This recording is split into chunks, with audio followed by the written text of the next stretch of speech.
First Contact Commander Nathan Ellis moved cautiously through the abandoned space station, his helmet light cutting through the darkness. The Celestial Research Platform had gone silent 3 days ago, and as head of the rescue team, he needed answers. Life signs detected in Section 4, his AI assistant chirped, faint but present. Nathan quickened his pace, boots echoing against metal floors. The station showed signs of violence, scorch marks on walls, equipment destroyed. Whatever happened here had been brutal and swift. He found her in a sealed maintenance compartment, huddled in shadow. Not human. Her skin had a faint silver sheen, where it wasn't covered by the tattered remnants of a researcher's uniform. Large, almond-shaped eyes regarded him with fear and intelligence. "I won't hurt you," Nathan said, lowering his weapon.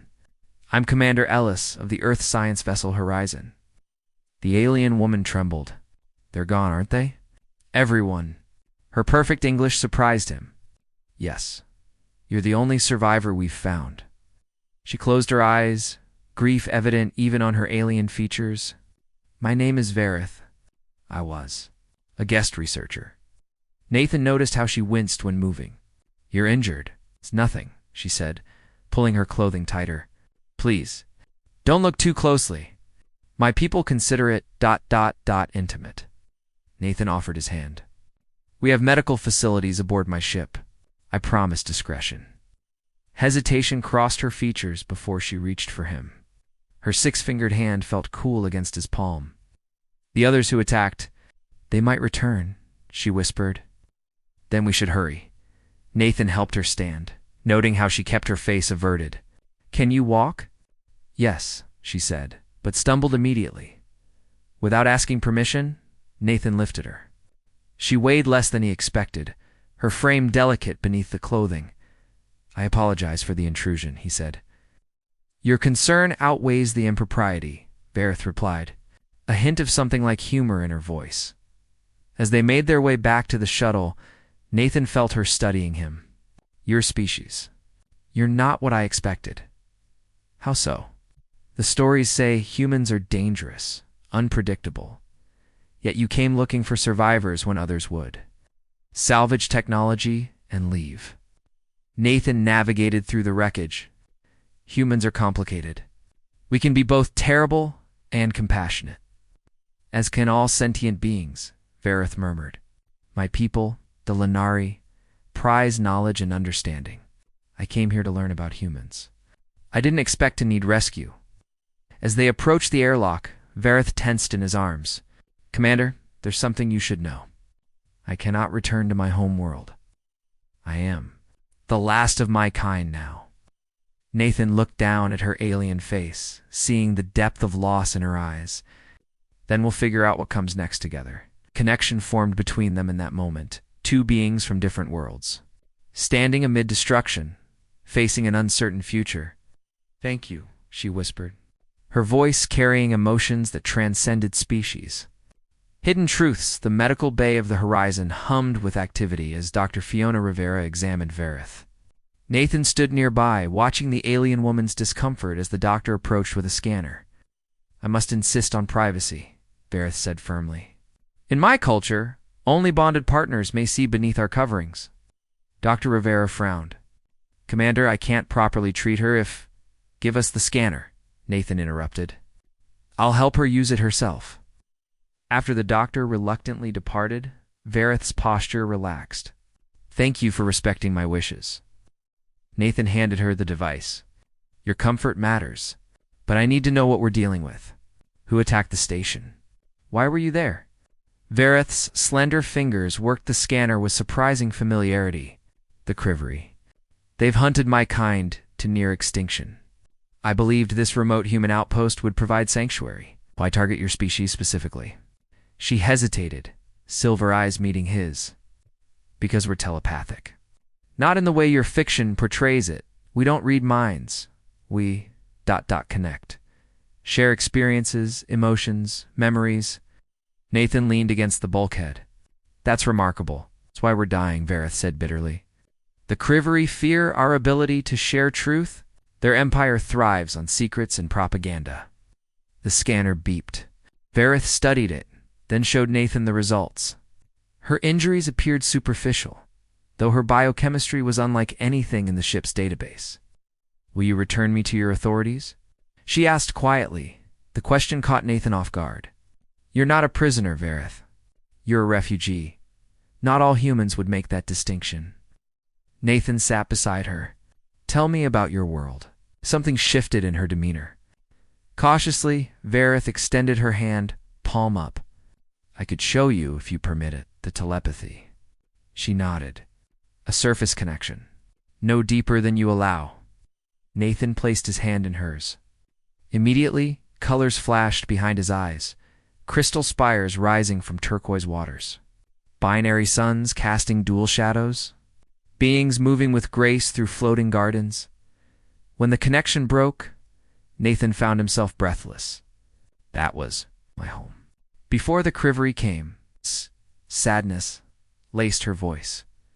Their conversation was interrupted by the ship's AI. "Commander, we've detected an unidentified vessel on long-range sensors." Nathan stood. "Keep monitoring. Alert me if they change course toward us." Turning back to Vareth, he found her trembling. "They found me," she whispered. "You don't know that," Nathan countered. "I do." Her silver eyes darkened. "The crivery have technology that tracks our brain patterns. As long as I'm conscious, they can find me." Nathan made a decision. "Then we'll outrun them. The horizon is fast, and Earth is 3 days away." Earth. Genuine fear crossed Vareth's features. "Your homeworld. I can't endanger your people." Nathan touched her shoulder gently. "You won't. But I need you to tell me everything about these crivery. No more secrets between us." Vareth nodded slowly. "No more secrets." Unveiled, the ship's lights dimmed to night cycle as Nathan entered Vareth's quarters. She sat cross-legged on the bed, eyes closed in meditation. "The pursuing vessel is gaining," he said without preamble. Vareth's eyes opened. "I feared as much. Their ships are designed for pursuit. We've masked our engine signature and altered course twice." Nathan ran a hand through his hair. "Nothing works. Because they're not tracking your ship. They're tracking me." Vareth stood, her movements fluid despite her alien physiology. "There's something I must show you. Something I've hidden." Nathan felt a mix of anticipation and concern. "I thought we agreed to honesty." "Some truths are difficult to share." She stepped closer. "My people. Our bodies bear markings. They tell our life stories, our knowledge, our connections. Mine contain information the crivery would kill to possess." Slowly, she unfastened the top button of her borrowed uniform. "I must ask your trust, Nathan. What I show you, no outsider has seen." "Do you have it?" he said quietly. Vareth removed her outer garment, revealing her silver-hued skin beneath. As Nathan watched, intricate patterns began to glow across her shoulders and arms, swirling bioluminescent markings in blues and purples. "These are beautiful," he whispered. "They're memories," she explained. "Each pattern represents knowledge passed through generations. Some contain star charts, others hold scientific discoveries. The brightest ones," her voice faltered, "record the genocide of my people." Without thinking, Nathan reached out, stopping just short of touching the glowing patterns. "May I?" Vareth nodded, her eyes never leaving his face. His fingers traced a luminous spiral on her forearm. Immediately, emotions flooded him: terror, grief, determination. Flashes of fire and destruction, children hiding, a desperate plan. When he pulled back, tears streamed down his face. "I'm so sorry. You feel our suffering as your own," she observed with wonder. "Most species shield themselves from such intensity." Nathan wiped his eyes. "Is this why they hunt you? For these memories?" "Partly. But this," she turned, revealing her back where a complex mathematical equation pulsed with light, "is what they truly want. The formula for a defense system that could stop their expansion." Understanding dawned. "You're not just a refugee. You're the last guardian of your people's knowledge." "Yes." Her silver eyes seemed to pierce through him. "If I die, everything the Lenari discovered across millennia dies with me. The ship shuddered suddenly, claxons blaring. "They've found us," Nathan said grimly, helping Vareth back into her clothing. "We need to reach the bridge." Before they left, Vareth caught his hand. "There's something else, Nathan. Something happening between us that I didn't anticipate." "What do you mean?" Her markings glowed faintly through the fabric. "My people form deep bonds rarely, but when we do, our patterns resonate with another. Since the moment you carried me from the station, mine have been ... changing, responding to you. Is that unusual? It's unprecedented with someone not of our species." She looked vulnerable suddenly. "I don't understand it myself." Another blast rocked the ship. Nathan squeezed her hand. "We'll figure it out together. If we survive this," her luminous patterns brightened beneath her clothing. "Together." "The pursuer incoming transmission from the pursuing vessel," announced the tactical officer as Nathan and Vareth entered the bridge. Nathan took his command chair. "Put them through." The view screen flickered, revealing a humanoid figure with charcoal skin and eyes like burning coals. Ridged armor encased his massive frame. "I am Commander Drakthos of the Crivery Dominion," the alien announced. "You harbor a fugitive. Surrender the Linari female immediately." Nathan straightened. "This is Commander Ellis of the Earth Science Vessel Horizon. We've granted asylum to a refugee under interstellar humanitarian protocols." Drakthos laughed, a sound like grinding metal. "Protocols? The Linari are dangerous thought-arists. They spread dissent through mental manipulation." Nathan felt Vareth tense beside him. "That's not true," she whispered. "Return her, or we will destroy your vessel," Drakthos continued. "You have 10 minutes to comply." The transmission cut. Nathan turned to his crew. "Battle stations. Prepare evacuation pods." "You can't fight them," Vareth said urgently. "Their weapons will tear through your shields." "I don't intend to fight." Nathan led her to the navigation console. "I need you to show me exactly where we are." Understanding dawned in her silver eyes. She placed her hands on the star chart, and her markings glowed through her clothing. The map shifted, revealing their position near an unmarked system. "There," she pointed to a small planetoid. "The third moon has tunnels. My people used them as sanctuary during the first purges." "How far?" 20 minutes at your maximum speed." Nathan nodded grimly. "Not enough time to outrun them." "I should surrender myself," Vareth said softly. "Your crew doesn't deserve to die for me." Nathan took her hands, ignoring the surprised looks from his bridge officers. "No one's surrendering. I have another idea." He turned to his engineer. "Remember that experimental phase shift technology we were transporting? The untested prototype? Sir, we can't. We can and will. Install it on a shuttle immediately." Minutes later, they stood in the launch bay. The small craft had been hastily modified with equipment that hummed ominously. "This is madness," Vareth protested. "The phase shift could kill you instantly. It could also make us temporarily undetectable." Nathan checked the shuttle systems. "They'll think we're still aboard the Horizon." Vareth's markings pulsed anxiously through her clothing. "Your crew will continue to Earth with the evacuation pods once we're away. Standard procedure." As they prepared to board, Vareth suddenly placed her palm against Nathan's chest. Her markings flared brightly and warmth spread through his body. "What was that?" he asked, breathless. "A Linari blessing. And ... She hesitated, something more personal. Their eyes met, understanding passing between them without words. Something profound was developing, a connection transcending species and circumstance. The ship rocked with another blast. "Time to go," Nathan said. As they launched, the shuttle's phase shift engaged. Reality seemed to blur around them, colors shifting into impossible spectrums. "It's working," Nathan breathed, watching the Crivery vessel firing upon the now evacuating Horizon. "They don't see us." Vareth's hand found his as they accelerated toward the distant moon. "This technology is remarkable. How long will it last?" "Long enough, I hope." They approached the planetoid under the cover of the phase shift, the Crivery ship growing distant behind them.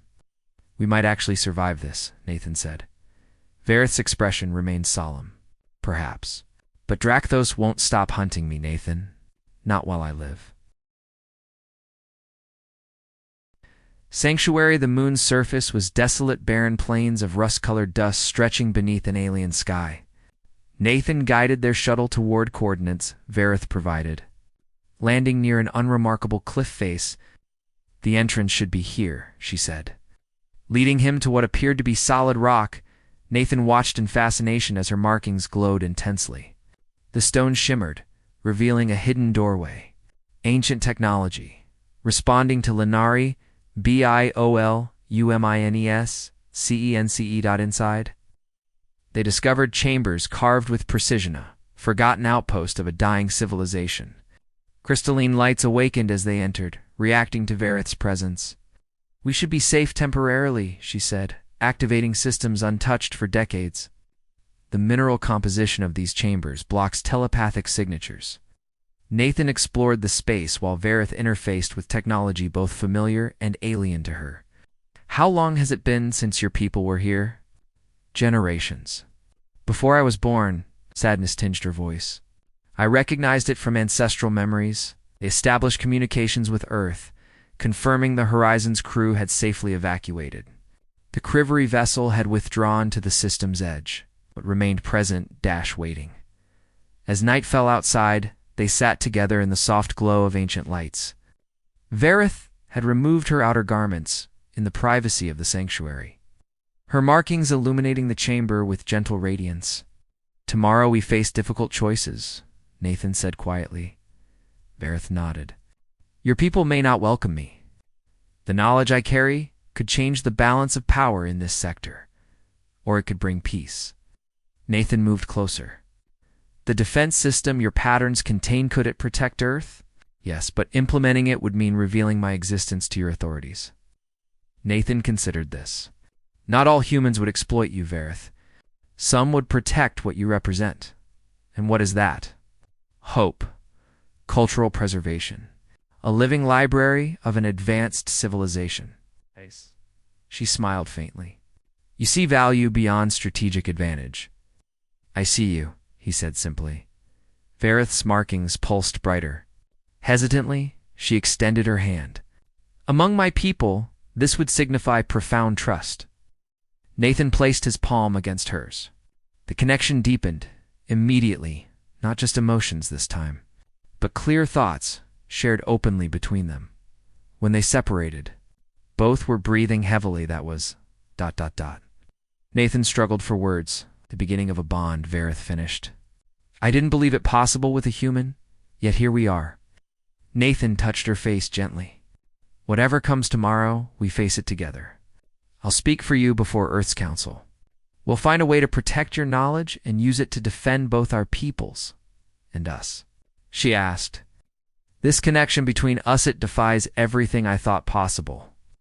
"Maybe that's what the universe needs right now," Nathan suggested.